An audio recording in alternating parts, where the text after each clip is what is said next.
आता लवकरच सर्वांच्या घरी घटस्थापना होणार. पण ही घटस्थापना का करतात?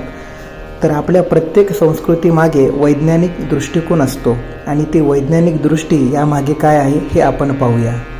आश्विन शुद्ध प्रतिपदेपासून ते नवमीपर्यंत शास्त्राधार असा आहे की ह्या काळात श्री जगदंबेने महिषासुरासोबत युद्ध केले आणि महिषासुराचा वध झाला. म्हणजेच जुने गेले आणि नवीन आले. तर ही जी घटस्थापना आपण करतो यात हाच उद्देश ठेवून शेतकऱ्यांच्या शेतीत जे बीज पेरतो ते बीज परीक्षणासाठी, म्हणजेच आपल्या शेतामध्ये जे नवे धान्य आपण पेरू ते कसे येईल याचा थोडासा अंदाज घेण्यासाठी घटस्थापना केली जाते. केळीच्या पानावर किंवा पत्रवाळीवर आपल्या शेतामध्ये जी माती आहे ती आणून त्यावर ते बीज आपण पेरणार आहोत. ते त्या मातीमध्ये पेरून त्यावर घटस्थापना करायची, म्हणजे मातीचं मटकं ठेवायचं. कारण हे मटकं म्हणजे आजचं आपण ठिबक सिंचन जे बघतो त्याप्रमाणे काम करत असते.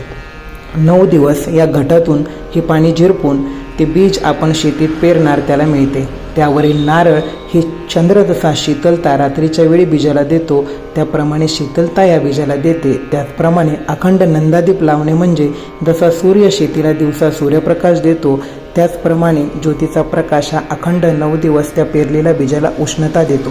त्यातून 9 दिवसात त्या बीजाची किती वाढ होते यावरून त्या धान्याचं त्या बीजाचं परीक्षण केलं जातं. अशी बीज परीक्षणाची क्रिया म्हणजे घटस्थापना.